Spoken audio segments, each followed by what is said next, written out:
Barricade দিয়েছিল সরকার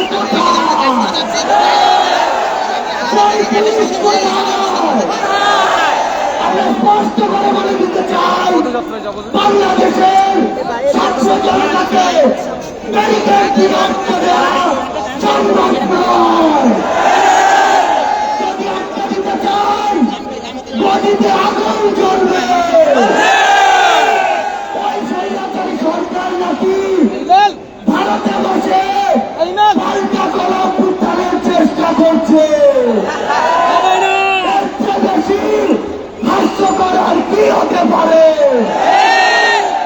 আমি স্পষ্ট করে বলে দিতে চাই, যদি যেখান থেকেই হোক পাল্টা কলা উত্থানের চেষ্টা করে থাকেন, তাহলে আপনাদের গায়ে বাড়া জানাজা পড়ার লোক খুঁজে পাবেন না।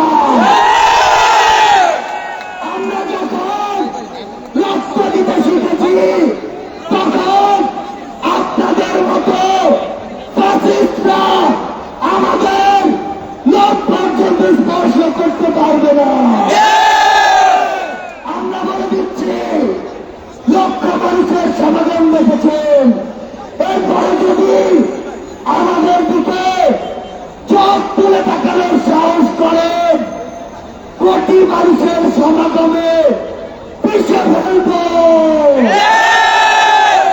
আমি স্পষ্ট করে বলে দিতে চাই, এই 16 বছর পরে স্বাধীনতার যে নতুন মুখ দেখেছে, সেই মুখের দিকে কেউ যদি নজর দেওয়ার চেষ্টা করে, তাহলে তার জায়গা আমাদের এই বাংলাদেশে হবে না।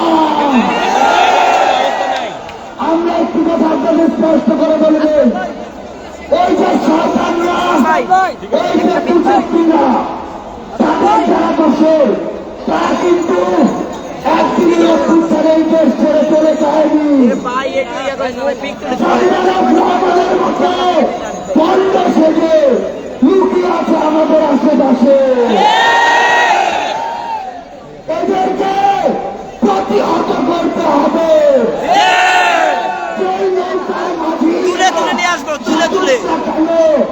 নৌকা সহ ডুবিয়ে দিতে হবে।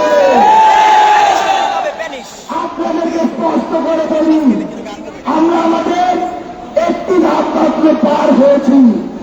যতদিন পর্যন্ত জনতার দ্বারা নির্বাচিত জনগণের সরকারের হাতে ক্ষমতা না যায়, ততদিন পর্যন্ত রাজপথে 10 মিনিটের ঘোষণায় নামার জন্য প্রস্তুত থাকতে হবে। ওই ফ্যাসিস্টের দোসররা বের হওয়ার চেষ্টা করবে, দুইটা কাজ করতে হবে। সেই গর্তেই তাদেরকে ঢুকিয়ে দিতে হবে এবং ওই গর্তে তালা দিয়ে দিতে হবে। আমরা স্পষ্ট করে বলি, বৈষম্য বিরোধী ছাত্র আন্দোলন বাংলাদেশের কোন নির্দিষ্ট মতের বা দলের আন্দোলন ছিল না। এটি ওই ফ্যাসিস্টদের বিরুদ্ধে পুরো বাংলাদেশের সকল মতের, সকল দলের, সকল জাতের, সকল বর্ণের মানুষের সম্মিলিত একটি আন্দোলন ছিল।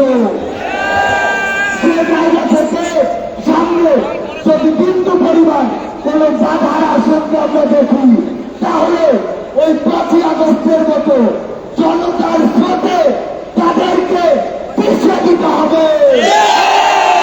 সবার সাথে এই রাজপথে যে কোনো সংকটে, যে কোনো সংগ্রামে আবার দেখা হবে।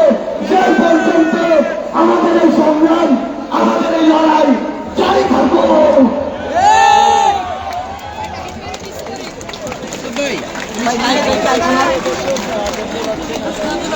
ধন্যবাদ।